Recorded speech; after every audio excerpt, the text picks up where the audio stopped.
Mes chers frères et sœurs, amis du parvis du Seigneur, paix et bien, dans le nom de notre Seigneur Jésus-Christ, en vous souhaitant un excellent temps de carême, une seule chose je nous propose pour notre méditation aujourd'hui. En ces temps de carême, l'essentiel n'est pas l'aumône, la prière et le jeûne.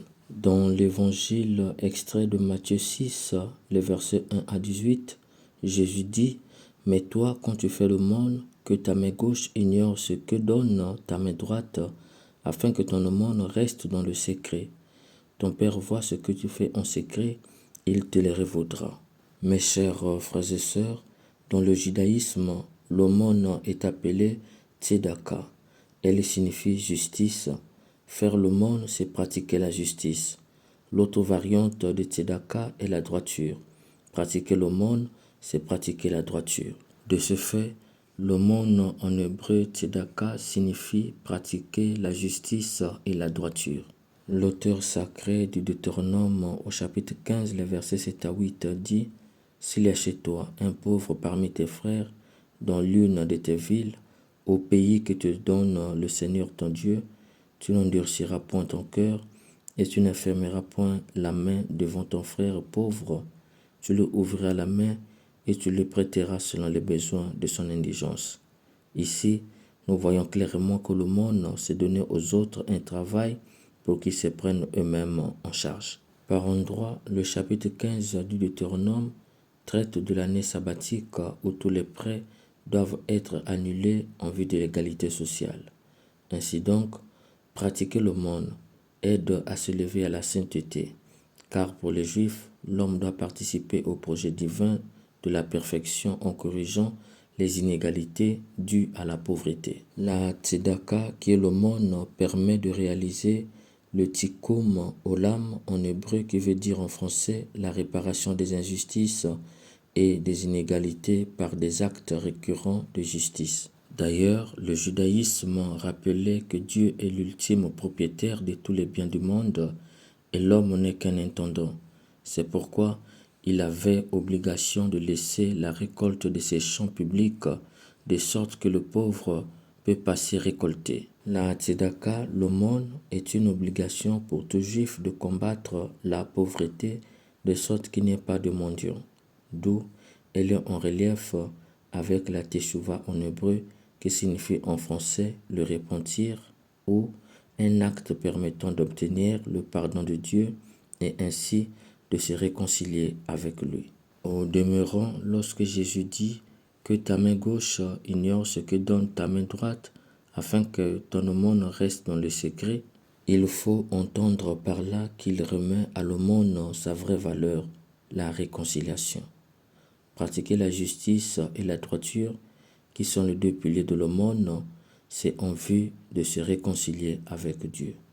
Au cœur de l'aumône réside l'essentiel, qui est la réconciliation avec Dieu.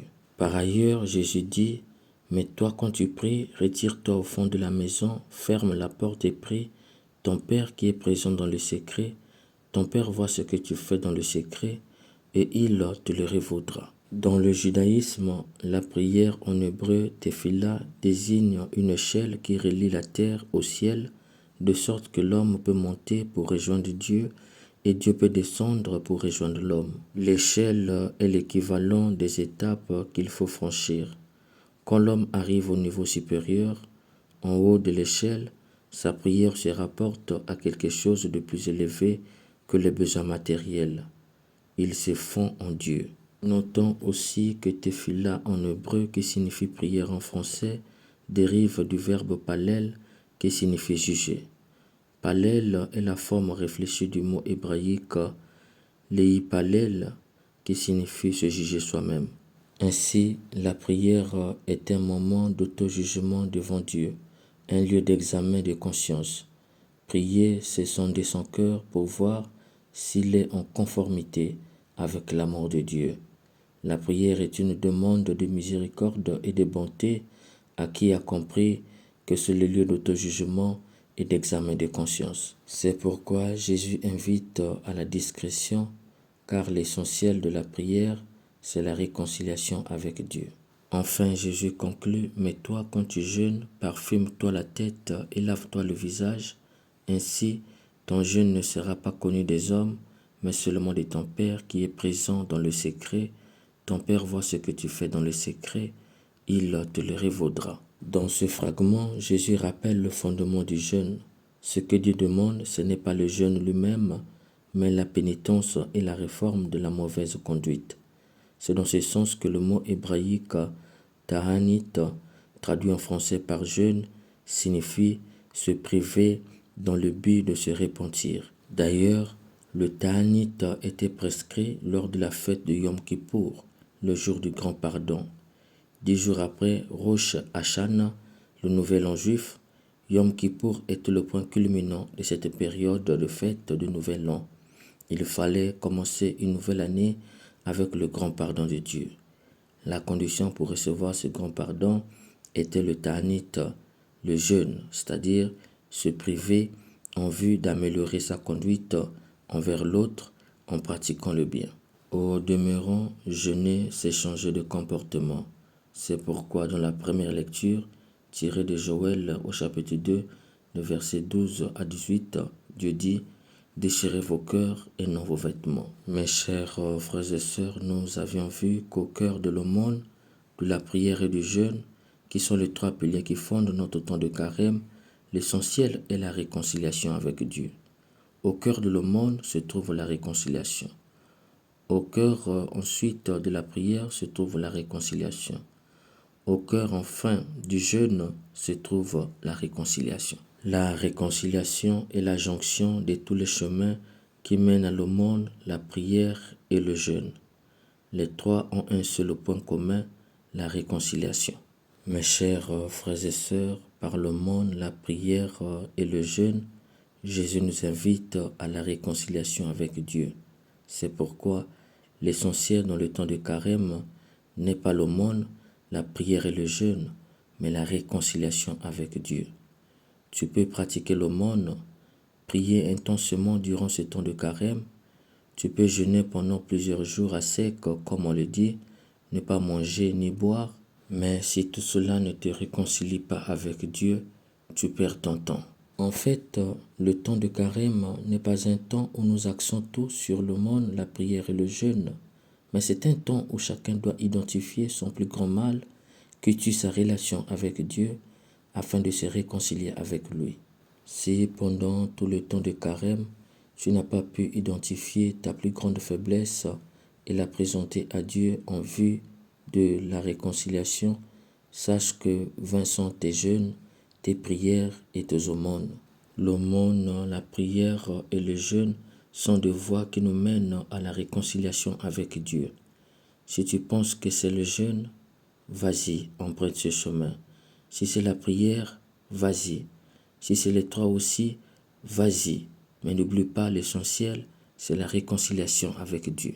Cher bien-aimé, Dieu veut se réconcilier avec toi et c'est pourquoi il te donne par amour ce temps de carême. Évalue ta relation avec lui. Est-ce qu'il est premier dans ta vie? Est-ce que tu ne l'as pas blessé assez avec ton comportement? Sais-tu que blesser profondément l'autre, c'est blesser profondément Dieu? Cher bien-aimé, n'oublie jamais ce que Saint Paul nous dit dans sa deuxième lettre aux Corinthiens au chapitre 5, le verset 17.